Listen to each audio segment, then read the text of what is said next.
guys, welcome to another episode of the Coach's Corner. Wayne Sutton here with ProsperWithWayne.com, and I have a wonderful, wonderful guest for you today, an author of 3 books, somebody that's lived through some situations that I hope none of us ever have to go through. And Sam, I want to say thank you for being on our podcast today. Thank you for being on our show.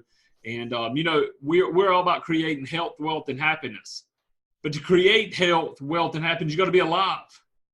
And you face death, man. I'm going to just jump right in. Thanks for jumping on. And do you mind sharing your story and what led you to writing the books and what you're doing today?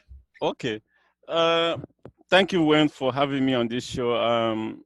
I don't know if you want me to share a little bit of, I guess it's proper too, like you said, the good and bad goes together sometimes. On December 27, 2018, there was a what I call assassination attempt on my life at my home. So I work at the Maryland Correctional Facility. I'm a correctional officer by profession.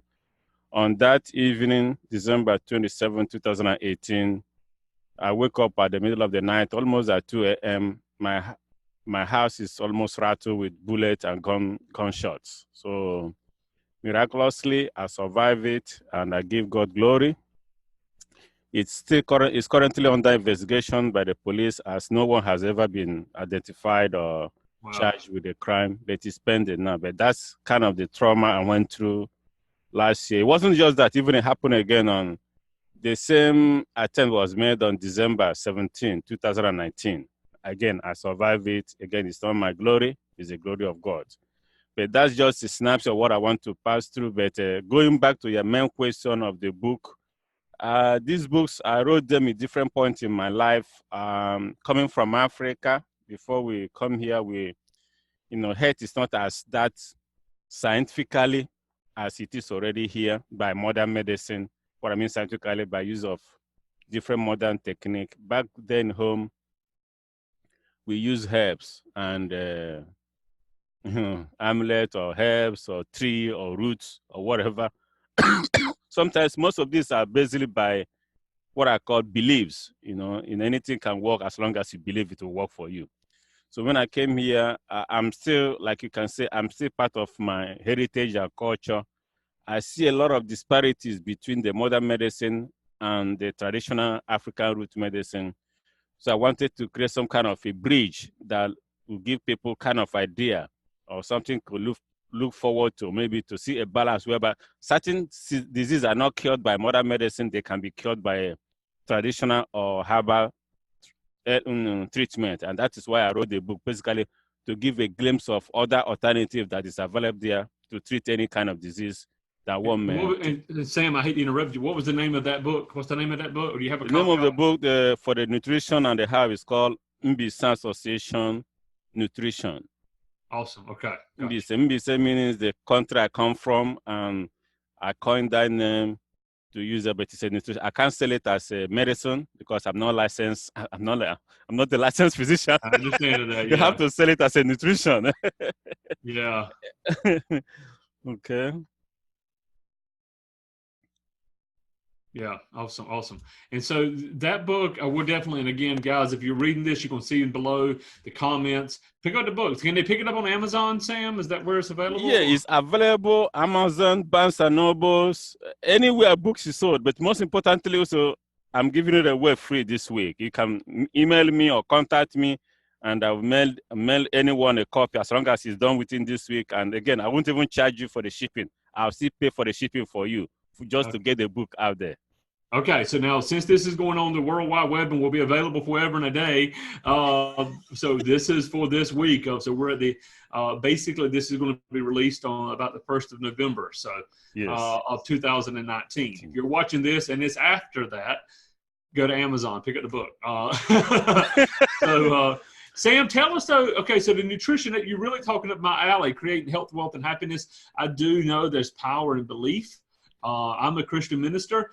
But I've seen people even outside of the Christian faith that are that see miracles because they have belief. I believe belief is universal. But anyway, tell me that though you faced death, and that caused you to continue in your journey and your message. You mind sharing whatever part of that story you feel comfortable with? Okay. It's basically, everybody face different kind of uh, issues and trouble in life. And when I can tell you, this issue has put me in a different realm. I read a book that said obstacle is the road. I thought it was a joke, but now I can see the meaning of that book. You see, when you are in this world, there's evil forces. There are different evil forces in this world. There's a force of darkness, and I'm glad you are a minister of the Christianity. Bible say we don't wrestle against blood, and we wrestle against principalities, every forces, the high places. Exactly. I thought, I used to read the back literary, and I read it, and but when it happened to you, you kind of know there's a darkness, there's a force of darkness out there. It doesn't have to be what you do. Actually, you don't have to do anything wrong. It could just be only that you are progressing. It could only be that somebody doesn't see the light in you. It could only be just because you smile. Somebody can just hate you simply because you're smiling too much. Or that maybe, why are you smiling? Why are you got to smile? That's enough reason. I understand. Yeah, that's enough reason for somebody to be like, I have a channel, a YouTube channel, and I'll be posting some comment, and people will hate you for any reason just because they can't be you. Yeah. So I cannot speak for the haters, but when I can only speak for myself and what I've been doing, what I perceive to be good. I help the community to the best of my knowledge. I volunteer every Saturday to the blind, to the homeless in the Washington, D.C. I'm very active in my church. I try to say the truth. I stand up when I see something is wrong. I'm very vocal person in opposition in anything that is not right, or as long as I'm convinced within my subconscious that it's not right. And most of the time I prevail. And obviously people don't like that. People hate when you are strong or very strong opinionated. Whenever you have a very strong opinion, people hate you. People want you to be subtle, to be a carry-on, something that wash over. I mean, you can use different names to describe it, but and when you try to put your foot on the ground to stand firm, especially when it's on the truth, you get a lot of resistance. And but that won't stop me. So that's the only way I can say the reason. And I believe it's because of the reason and my stand and the truth that made me to survive it. I mean, I could not have survived it. I may have died as a result of that. Yeah. But God chose in his infinite mercy. I mean, if you see what happened, I don't know, I will send you the clips of the image maybe you can see. The whole house, the whole four corner of the house. It's even amazing. It's not just one directional. The whole four corner of my house has different bullet holes. So obviously it was a well-planned, well-calculated, well-executed plan to get rid of me. But obviously once you are with God, nothing is impossible. I'm alive today by his grace. So that's all I can say about that. Like I said before, it's still under investigation. I don't want to go beyond what the police is having out there. Sure. Yeah, so, but it's still pending, under the police auspices right now. Just trying to see who do that. Yeah. Awesome. And so you were shot how many times? How many? Well, this happened. All I can hear different sound of the bullet. I don't know how many shots, but at the end of the at the end of the whole drama, I call it drama, I call whatever. When I came out, the hole in the wall is over 100. So police were telling me that there's combination of gunshot. It was like a shotgun. When shotgun goes, the bullet spread. So there was multiple gunshot, and that it was shot by 3 individuals, according to police description, from different directions. So the whole thing was targeted towards it. So almost the whole wall, my whole front wall, side wall, the other corner was full of bullet holes. I can count more than 100 myself. Space where bullet penetrated the wall and entered into the bedroom. Yeah, so I'll tell you this. Years ago, I was in an altercation. Somebody in the car with me. They were trying to shoot someone in the car with me, and I was 18 years old. And I just remember seeing the muzzle fire. I'd never seen muzzle fire. It was nighttime, and I saw muzzle fire, and it's like you saw the fire, then you heard it. And they were close, but it's just I still can see it, and terrified me.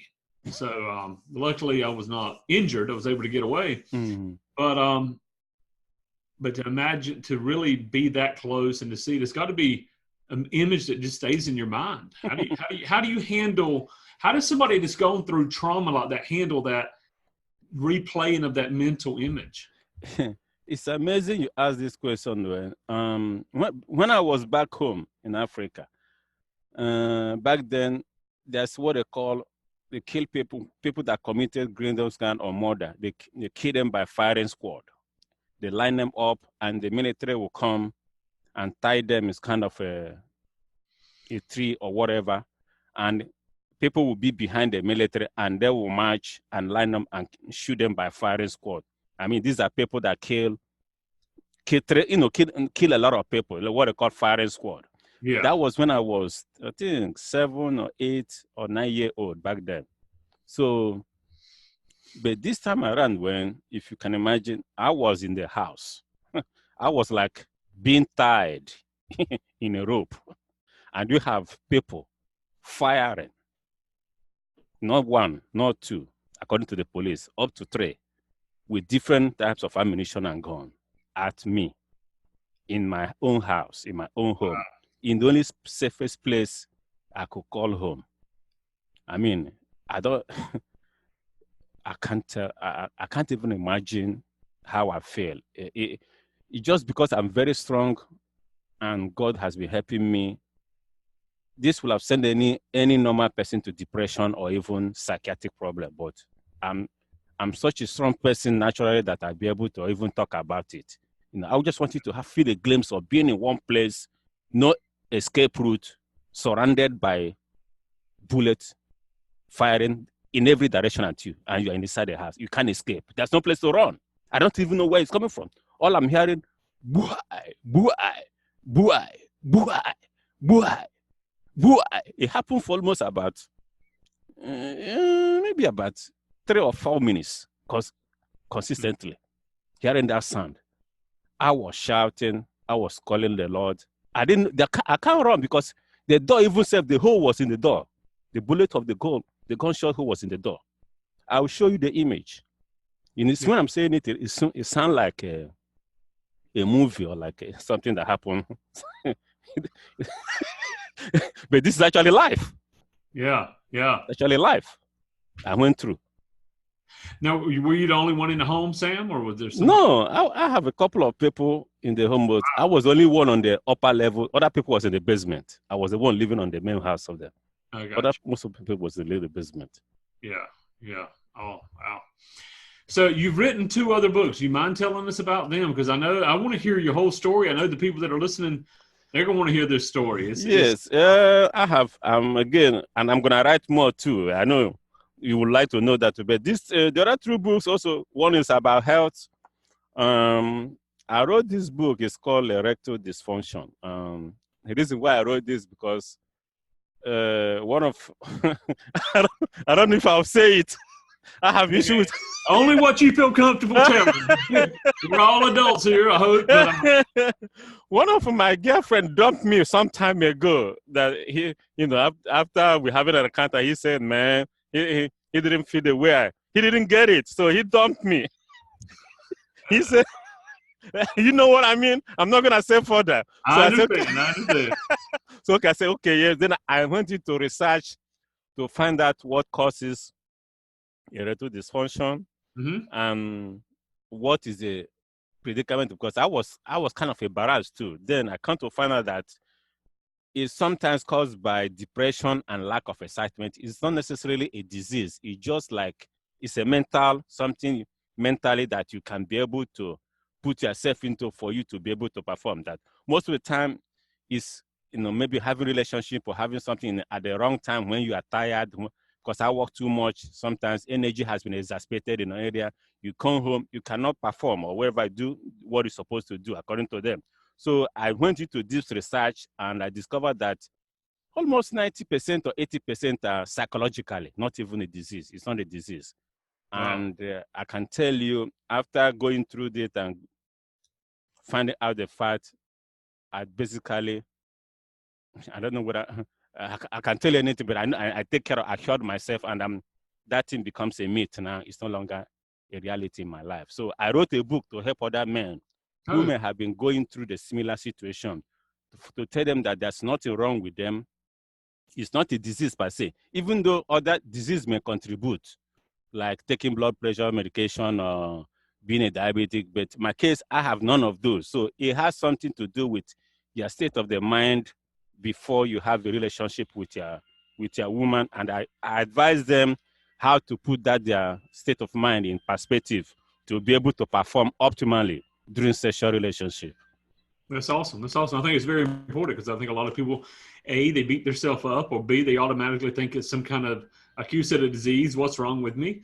Being a coach that have helped a lot of people in a lot of areas, I've had a lot of people come to me with that. And it's not something I coach in, so I'll send them to your book. Right. And the other one is obviously the best, the last but not the least, is my manuscript of the How to Live a Optimal Living Life. It's my quotation and references of the Bible that teaches people how to live in righteousness and to live in walking with Christ. And, it's also, I call it a manual of living. It's a very book rich of where in the Bible it talks of modes of living and how to live an optimal life. So that is the third one of the book. So good. All of three, just for you to know, all of them are also free to, like I said, whenever this thing becomes live, free this week. I'll give anyone to any client that requests them. I also pay for the shipping charge, like I said before. I tell you what, that's very generous, very generous. And, I believe as you give like that, it comes back to you. Absolutely. So, guys, if you're interested in nutrition, gentlemen, if you need a little extra help, and if you just want to know how to live that Christ life, I do believe that as a minister, I know that he came to give life and life abundantly. He gives life abundantly. The devil kills, steals, and destroys. Don't mix them up, guys. It's pretty clear. So, Sam, I appreciate you, man, so much. Here's what we're going to do. Guys, underneath this, I hope you'll see the video links. If you're listening to this on iTunes, I'll make sure that, or Podbean or any of other podcast formats, I'll make sure that the links are in show notes that you can pick that up as well. Also, if you're watching this on YouTube, subscribe, share, get to, make sure that you follow us here at Prosper with Wayne. I do want to mention this, as always, if you haven't picked up our book, it's lifecoachlifestyle.com, lifecoachlifestyle.com. I'm going to show you how to become a certified life coach, change lives, and get paid for doing it. So, Sam, as always, bless you. I just want to say, if I can, man, I just want to pray a blessing over you. Thank you. That's okay. Father God, I just ask you to bless him where he's at, what he's doing, the people that he's reaching. Every book that he goes into the right hand, and the Lord says the book, that is like a recycle. One person gets the book, but they give it to somebody else, they give it to somebody else, they give it to somebody else. Oh, I just thank you for that. The recycling of the word, that the word goes and reaches who it needs to reach. So I thank you for Sam. I bless him, his family, and I thank you for saving his life. You saved his life for a purpose, and we thank you for that. Amen. Amen. Amen. So for my coaches that didn't know I was a minister, I am a minister. I believe in Jesus Christ unapologetically. So, Sam, thank you so much. Thank you so much, Wayne. I'm really blessed. I'm blessed to be on your show. I really appreciate it. Thank you so much. Welcome. All right.